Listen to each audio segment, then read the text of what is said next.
శ్రోతలకు నమస్కారం. కొండవీటి సరళ ఛానల్కు స్వాగతం. ఈరోజు నేను చదువుతున్న కథ నా రచన భావన కథా సంపుటిలోని మొదటి కథ భావన. ఇంకా కథలోకి వెళదాం. ఏ ఊరు నీదే ఊరు, మా ఊరు వచ్చావు సందకాడ. తలెత్తి ఉత్సుకతతో చూసింది భావన పాట వినిపించిన వైపు. పొద్దు వాలుతోంది. అప్పుడే సన్నగా చిరుచప్పుడు చేస్తూ గాలి గొడవ చేసి చేయనట్టుగా అల్లరి పెడుతోంది. ఆ రోజు సాయంత్రం 5 గంటలు దాటిన తర్వాత ఆ ఊర్లో బస్సు దిగి ఇంటికి వచ్చింది భావన. స్నానం చేద్దామని పెరట్లో ట్యాప్ దగ్గర నిలబడి బకెట్లో నీళ్లు నింపుకుంటున్న భావనకి ఆ పాట వినిపించింది. తలెత్తి చూసిన భావనకి పక్కింటి పెరట్లో వయసులో ఉన్న ఓ అబ్బాయి జామ చెట్టు మీద జామ పండు తింటూ కనిపించాడు. రింగుల జుట్టు వీస్తున్న గాలికి చెదిరి మొహం మీద పడి అటూ ఇటూ కదులుతూ అతని మొహానికి వింత అందాన్ని ఇస్తోంది. కళ్ళు అందంగా కోలగా కాస్త అమ్మాయి కళ్ళలా అనిపించినాయి భావనకి. చూసిన 1 నిమిషంలో వయసువాడైనా ఇంకా చిన్నతనం పోలేదేమో అన్నట్టు కూడా అనిపించింది. బకెట్ నిండడంతో చూపు తిప్పేసుకొని ట్యాప్ కట్టేసి బకెట్తో బాత్రూంలోకి స్నానానికి వెళ్ళిపోయింది. మనిషి ఎంత అందంగా ఉన్నాడో పాట కూడా అంతే అందంగా పాడాడు అనుకుంది మనసులో ఒక్క క్షణం బకెట్ తీసుకెళ్తూ. రిటైర్ అయిన డబ్బుతో భావన అక్క పెళ్లి జరిపించాడు భావన తండ్రి. అప్పటికి భావన స్కూల్ ఫైనల్ చదువుతుంది. కూతురు పెళ్లి చేసిన కొద్ది రోజులకి భావన తల్లి తండ్రి ఇద్దరూ యాక్సిడెంట్లో మరణించారు. భావన ఒంటరిదైపోయింది. అక్క అంత స్థితిమంతురాలు కాకపోవడం చేత భావనని మేనమామ ఇంట్లోనే పెట్టుకొని ఇంటర్ వరకు చదివించాడు. డిగ్రీ చేద్దామని భావనకు ఇష్టం ఉన్నా మామయ్య ఆర్థిక పరిస్థితులు బాగున్నా తన అత్తయ్యకి చదివించడం ఇష్టం ఉండదని తెలుసు. తన మూలన మామయ్య గొడవల్లో పడాల్సి రావడం నచ్చలేదు భావనకి. మామయ్య వాళ్ళ ఇల్లు చేరింది మొదలు ఇంటి పనులన్నీ భావనే చేస్తుండేది. భావన మామయ్యకు ఒక కొడుకు ఒక కూతురు. భావన వచ్చేటప్పటికి కూతురు పెళ్ళై అత్తగారింటికి వెళ్ళిపోయింది. కొడుకు చంద్రహాస ఇంటర్ ఫైనల్ చదువుతున్నాడు. ఇంటి పనులతో పాటు చంద్రహాస పనులు తనే చేస్తుండడం అలవాటైంది భావనకి. తన పనులన్నీ భావనకి చెప్పడం చంద్రహాసకి అలవాటైపోయింది. ఆ తర్వాత 4-5 సార్లు భావన పెరట్లోకి వచ్చినప్పుడల్లా ఆ అబ్బాయి ఏదో ఒక పాట పాడుతుండడం జరుగుతూనే వస్తుంది. భావన మామయ్య ట్రాన్స్ఫర్ మీద ఆ ఊరు కొత్తగా రావడం వల్ల వచ్చేటప్పుడు భావన వాళ్ళ అక్క దగ్గర ఉండి 2 నెలల తర్వాత రావడం వల్ల పక్కింటి వివరాలు కానీ ఆ అబ్బాయి వివరాలు కానీ భావనకు తెలియదు. పైగా తనకు కానీ అత్తయ్యకి కానీ ఎవరింటికి వెళ్ళే అలవాటు లేకపోవడం వల్ల కూడా భావనకి పక్కింటి వివరాలు తెలియలేదు. ఓ రోజు భావన నీళ్ల ట్యాంకులో నీళ్లు నింపుతోంది. ఎవరు నీవు, నీ రూపమేమి, ఏమని పిలవాలి? సన్నని కాలిమువ్వల సవ్వడిలా నెమ్మదిగా పారుతున్న ఏటిలో ఉన్న నీళ్లు రివ్వున వీచిన గాలికి కదిలి చిరుసవ్వడి చేస్తూ మనసును అలరించినట్లుగా అతని గొంతులో మాధుర్యం తొణికిసలాడింది. అతను పాడుతుంటే ఆ పాట. పాడుతున్నదెవరో తెలుసు గనక భావన తల తిప్పి చూడకుండా తన పని ముగించుకొని లోపలికి వెళ్ళిపోయింది. చూస్తూ చూస్తూ కాలం 2-3 నెలలు గడిచింది. అతని ప్రవర్తన అలాగే ఉంటోంది. మరోసారి ఎప్పటిలా భావన నీళ్ల ట్యాంక్ దగ్గర నీళ్లు నింపుకుంటోంది. యథావిధిగా మళ్ళీ పాట. మౌనమే నీ భాష ఓ మూగ మనస. పాట అందంగా పాడుతున్నాడు అతను. బహుశా అతను ఎన్నిసార్లు పాటలు పాడి అల్లరి పెడుతున్నా తను తల తిప్పి చూడకపోవడం వల్ల కాబోలు ఇన్నాళ్లకు ఈ పాట అనుకుంది భావన మనసులో చిన్నగా నవ్వుకుంటూ. ముందు అంతగా పట్టించుకోలేదు భావన అతని పాట గురించి. కానీ ఎప్పుడైనా అలా పాడటం ఇంట్లో ఎవరికంట్లో అయినా పడితే బాగుండదు కదా అని భావనకి మనసులో బెరుకనిపించింది కొన్నాళ్లకు. ఆ తర్వాత సాధారణంగా తను ఒక్కతి ఉన్నప్పుడే పాడుతున్నా చెప్పలేం కదా, సమయానికి ఎవరైనా పెరట్లోకి రావచ్చు కదా అనుకుంది భావన సాలోచనగా. తనే అతన్ని గట్టిగా మందలిస్తే మంచిదేమో అనిపించింది ఓసారి. కానీ సినిమా పాటలు పాడుకుంటాను నా ఇష్టం అనొచ్చు, అది నిజమే కదా అనిపించి ఊరుకుంది, చేసేదేమి లేదు కదా అని. కానీ అదేంటో అతను చేస్తుంది తప్పని తెలిసినా అతని పాటలు మాత్రం మనసుకి వినాలనిపిస్తోంది. ఏదో హాయి అతని పాటలో, ఏదో మత్తు అతని గొంతులో. ఓ రోజు చంద్రహాసకి కాఫీ ఇచ్చి తాగిన తర్వాత, బావా మన పక్కింటి అబ్బాయి పేరు తెలుసా? చంద్రహాస వంక చూస్తూ అడిగింది. గ్లాసు అందిస్తున్న చంద్రహాస ఉలిక్కిపడ్డాడు. చదువుతున్న పుస్తకంలోంచి తలెత్తి భావన మొహంలోకి చూశాడు. భావన మొహంలో చిరునవ్వుతో కూడిన చిలిపితనం కనుబొమ్మలు ముడుస్తూ, దేనికి అన్నాడు. ఇదే మొదటిసారి భావన పరాయి మగవాడి ప్రస్తావన తన దగ్గర తేవడం. సడన్గా ఇన్ని సంవత్సరాల్లో అంత సీరియస్నెస్ ఎప్పుడూ చూడని భావన కాస్త తడబడింది. ఒక క్షణానికి తేరుకొని, ఊరికే అడిగానంతే అంది పొడి పొడిగా. తెలియదు నాకు, తిరిగి పుస్తకంలోకి చూస్తూ అన్నాడు. భావన బయటకు వచ్చేసింది. మనసులో ఏమైనా తప్పు చేశానా అని అనుకుంటూ, బావ తనని గురించి ఏమైనా చెడుగా అనుకుంటాడేమో కాస్త గిల్టీగా ఫీల్ అయింది అలా అడిగినందుకు కాసేపు. ఇది గడిచిన ఓ వారం రోజులకు టిఫిన్ ప్లేట్తో వచ్చిన భావనతో, భావన మన పక్కింటి అబ్బాయి పేరు శ్రీహర్షట. నువ్వు అడిగావని నేనే పరిచయం చేసుకుని పేరు అడిగి తెలుసుకున్నాను. టిఫిన్ ప్లేట్ని చేతిలోకి తీసుకుంటూ అన్నాడు చంద్రహాస భావన వంక చూస్తూ. భావన పెదవులపై నవ్వు చిన్నగా, ఏదో ఆనందంతో నవ్వినట్లు అనిపించింది చంద్రహాసకి. దేనికి నవ్వుతున్నావు? సాలోచనగా ఆమె వంక చూస్తూ అడిగాడు. ఏం లేదు, అతను గుర్తుకు వస్తే నవ్వొచ్చింది. అదే నవ్వు మొహంతో అంది. గుర్తుకు వస్తే నవ్వొచ్చేదేంటో చిన్నగా కనుబొమ్మలు ముడుస్తూ అడిగాడు. ఏం లేదు బావా, అంత పెద్దగా ఉంటాడా? ఎప్పుడు ఆ జామ చెట్టు మీద కూర్చొని జామ పండు తింటూ పాటలు పాడుకుంటూ ఉండటం చూస్తే నవ్వొస్తుంటుంది. ఆ మాటలు చెప్పి గలగలా నవ్వుతూ ప్లేట్ తీసుకొని లోపలికి వెళ్ళిపోయింది. ఆ మొహంలో ఉన్న ఆనందం చూసిన చంద్రహాస మనసులో ఏదో ఆలోచన చోటు చేసుకుంది. మనిషి ఆలోచనలకు తగినట్టుగానే కొన్నిసార్లు సందర్భాలు కలిసి వస్తాయి. చంద్రహాస విషయంలో అదే జరిగింది. ఆ రోజు భావన పెరట్లో ఆరేసిన బట్టలు తెస్తోంది సాయంత్రం వేళ. అప్పుడే రివున వీచిన గాలికి భావన తీస్తున్న చంద్రహాస షర్టు గాలికి ఎగిరి దూరంలో పడింది. అది తెచ్చుకునేందుకు వెళ్తుంటే జామ చెట్టు మీద నుంచి కోకెత్తికెళ్ళింది కొండగాలి అరే అరే అని పాట. కోకంటాడేంటి షర్ట్ అయితేను అనుకుని షర్టు తీసుకుని నవ్వు మొహంతో వెనక్కి తిరిగిన భావన ఉలిక్కిపడింది. చంద్రహాస భావన వెనక్గా నిలబడి ఉన్నాడు. చేతిలో టవలు సబ్బు ఉన్నాయి. మొహం కడుక్కునేందుకు పెరట్లోకి వచ్చినట్టున్నాడు. చంద్రహాస కళ్ళు భావననే పరీక్షగా చూస్తున్నాయి. భావన మొహంలో నవ్వు మాయమైంది. చంద్రహాస చూపుల నుండి చూపు తిప్పుకొని మిగిలిన బట్టలు తెచ్చేందుకు వెళ్ళింది. బట్టలు లోనికి తీసుకెళ్తూ వెనక్కి చూసింది. చంద్రహాస తనకి ఆపోజిట్గా ఉండే ట్యాప్ దగ్గర మొహం కడుక్కుంటున్నాడు. ఒక క్షణం జామ చెట్టు వైపు చూసింది. శ్రీహర్ష కనిపించలేదు.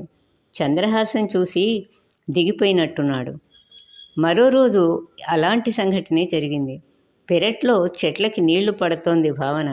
శ్రీహర్ష ఇంటికి వీళ్ల ఇంటికి మధ్య ఉన్న ప్రహరీ గోడ దగ్గరున్న చామంతి చెట్లకు నీళ్లు పోస్తోన్న సమయంలో ఆమెకి దగ్గరగా ఓ జామ పండు చప్పుడు చేస్తూ పడింది. తలెత్తి చూసింది భావన. శ్రీహర్ష వీళ్ల ప్రహరీ గోడ మీదకు వచ్చిన జామ కొమ్ము మీద కూర్చొని ఉన్నాడు. కావాలనే వేశాడేమో అనుకున్న భావన కోపంతో అతన్నేదో అనబోయేంతలో శ్రీహర్ష, సారీ అండి, నేను పండు తెంపుకుంటుంటే జారి కింద పడింది, ప్లీజ్ అది తీసిస్తారా? చెట్టుకి వేరే పండిన పండ్లు కూడా లేవు, పడింది వదిలేద్దామంటే అన్నాడు ఆమె వంక చూస్తూ. అతని మొహంలో నిజాయితీ కనిపించింది భావనకి. అది తప్ప చెట్టుకు వేరే పండ్లు లేవు అని చిన్నపిల్లాడిలా అడుగుతుంటే కోపం పోయి నవ్వొచ్చింది భావనకి.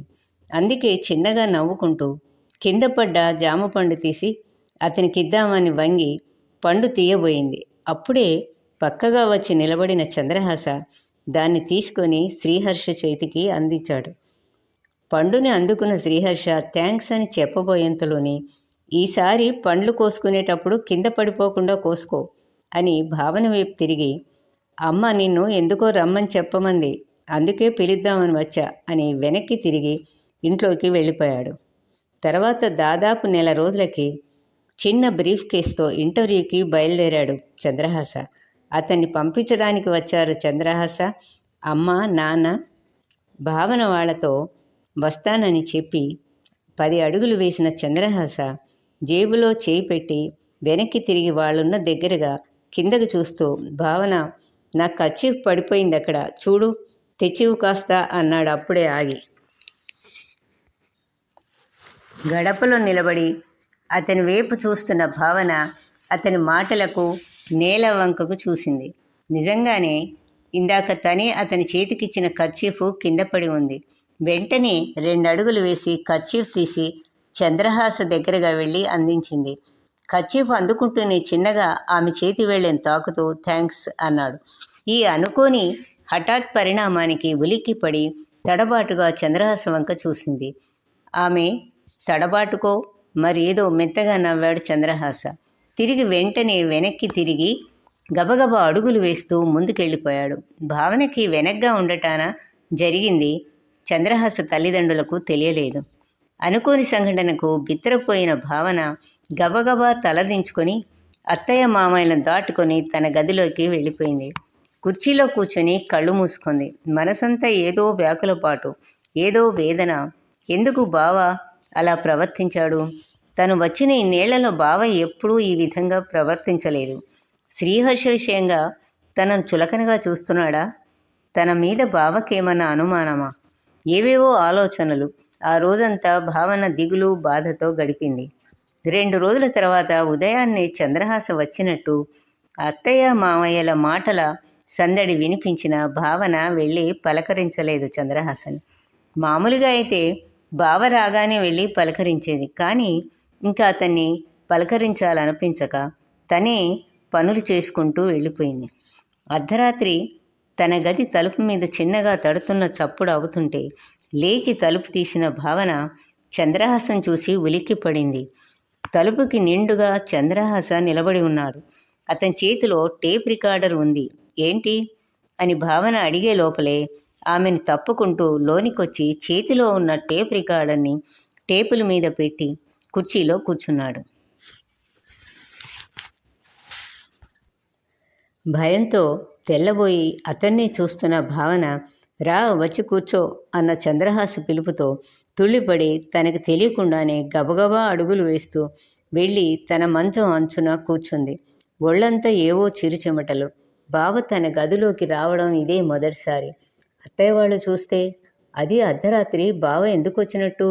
నెమ్మదిగా కళ్ళెత్తి చూసింది చంద్రహాస వంక. గదిలో 0 వోల్ట్ బల్బు వెలుగుతోంది. కనిపించని వెలుగుతో గదంతా మత్తుగా ఉన్నట్టుగా ఉంది.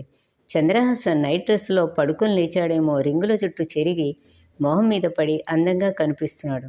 అతను మాత్రం టేప్ రికార్డర్ వంక చూస్తున్నాడు. దాని వంకే చూస్తూ, టేప్ రికార్డర్ బాగుందా భావన అన్నాడు ఆమె వంక తిరిగి చూస్తూ. అతని మాటలకి టేపును చూస్తూ బాగుంది అంది అయోమయంగా. అర్ధరాత్రి దాన్ని తన గదికి తెచ్చి బావ ఎందుకలా అడుగుతున్నాడు అని.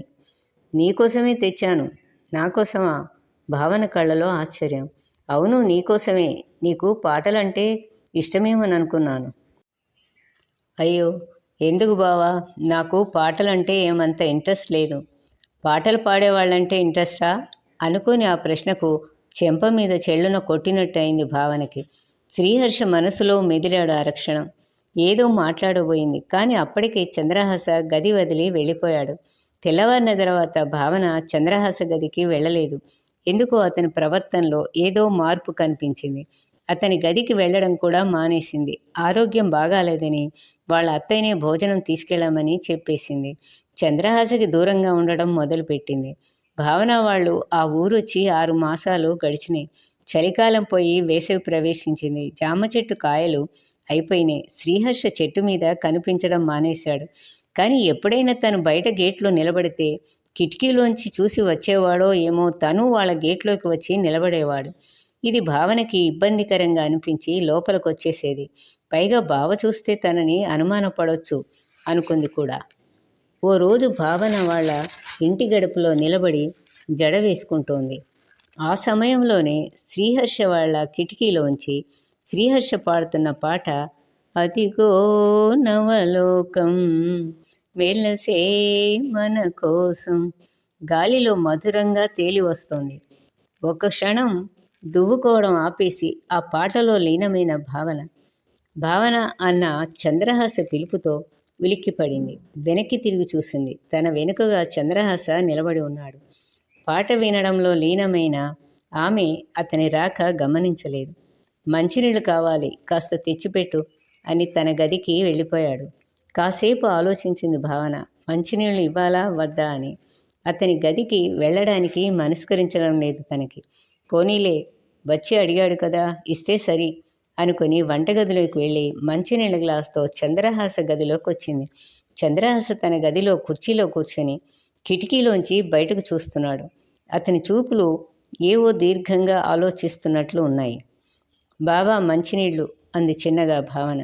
కిటికీలోంచి చూపు తిప్పేసుకుని భావన చేతిలోని గ్లాస్ అందుకున్నాడు. తాగిన తర్వాత తిరిగిచ్చిన గ్లాసు అందుకొని వెనక్కి రాబోయింది భావన.